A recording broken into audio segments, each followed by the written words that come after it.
اے امیر خاور، اے مہر منیر، مجھ سے ہر ذرہ ہوا روشن ضمیر، مجھ سے موجودات کو سوز و سرور، تجھ سے ہر مستور کو ذوق ظہور، ہے ید بیدا سے بھی تابندہ تر، جوئے سیمی میں تیری کشتی زر، تیرا پرتو چاند کو دے چاندنی، لال کو پتھر کے دل میں روشنی۔ دنیا کو منور کرنے والے سورج سے خطاب، اے سالار مشرق، اے تابناک خورشید، تو ہر ذرے کے باطن تک روشن کر دیتا ہے، چمکا دیتا ہے۔ وجود میں یہ سوز اور یہ سرور تیرے ہی دم سے ہے، اور تجھی سے ہر پوشیدہ شے میں اپنے اظہار کا ذوق ہے۔ علامہ اقبال نے اس حصے میں اس حوالے سے کہ سورج مشرق سے طلوع اور مغرب میں غروب ہوتا ہے، یہ کہا کہ حقیقی حکمت و دانش سے اہل مشرق بہرہ رہیں۔ مشرق ایسے علوم و فنون کا سرچشمہ ہے جس سے عالم انسانیت روشن ہے۔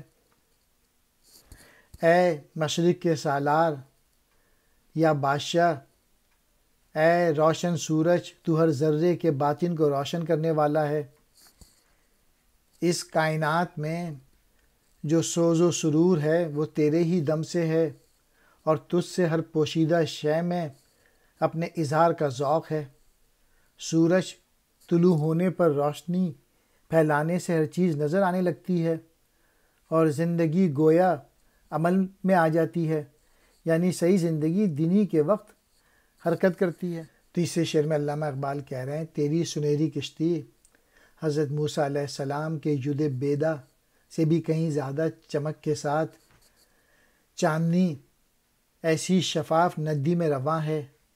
ندی یا دریا میں سورج کا عکس پڑتا ہے، جسے حضرت موسیٰ علیہ السلام کے ید بیدا سے بھی روشن کہہ کہ اس کشتی سے تشبیہ دی ہے۔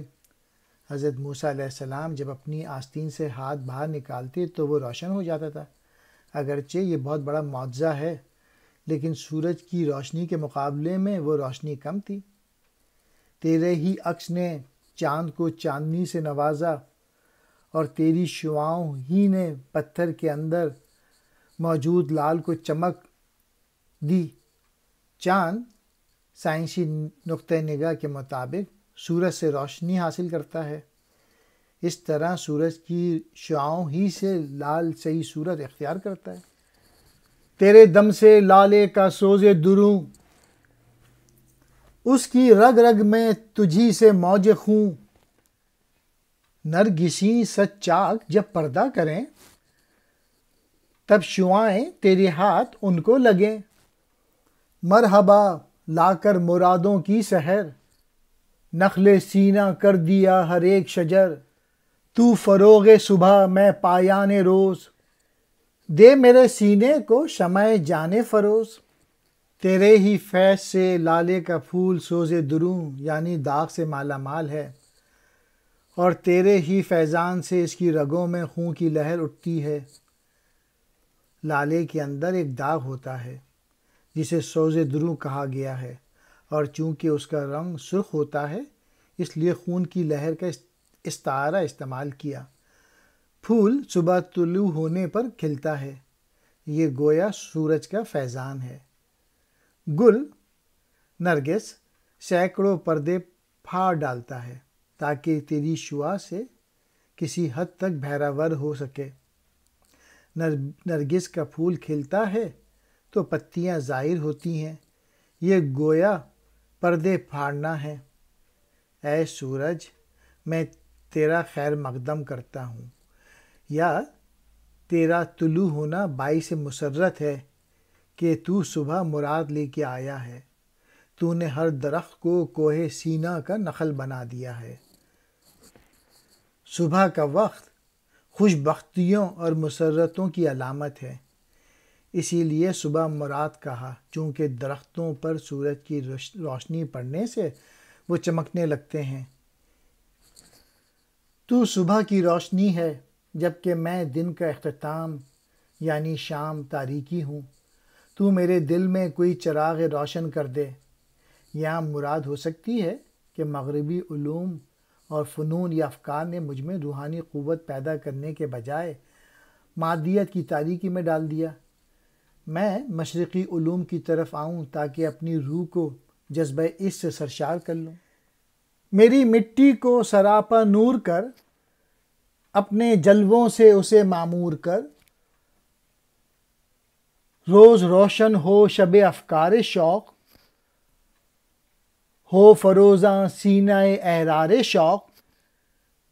نغمگی سے پختہ کر دوں خام کو، طرح نو بخشوں دل ایام کو۔ فکر شوق آزاد آثار فرنگ، پائے میری نغمگی سے آب و رنگ۔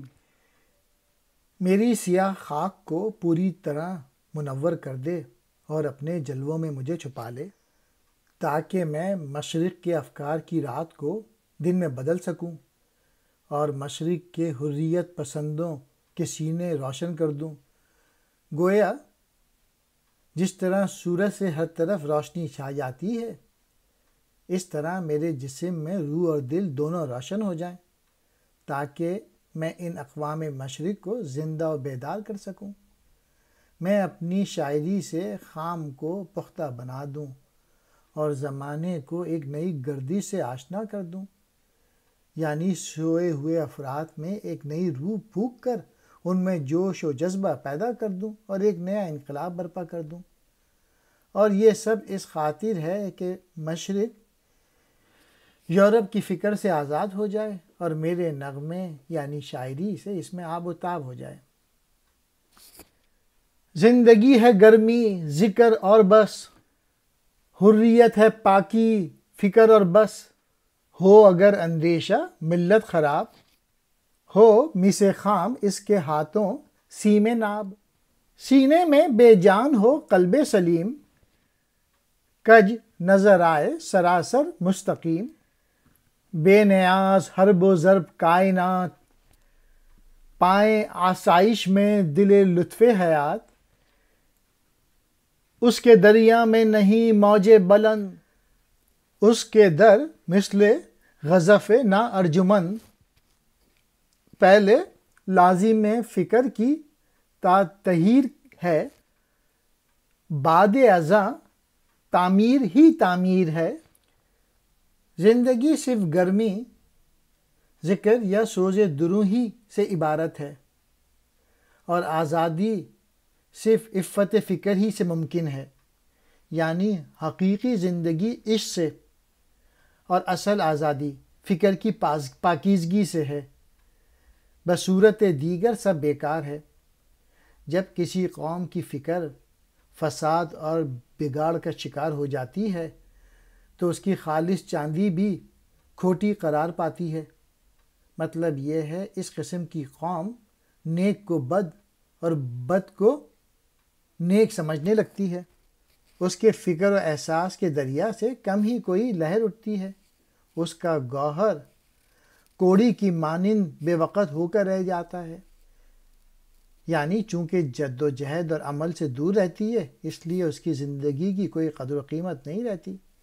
لہٰذا سب سے پہلے ایسی قوم کی فکر کو صاف کرنا ضروری ہے، اس کے بعد اس کی آزادی فکر کی تعمیر آسان ہو جاتی ہے۔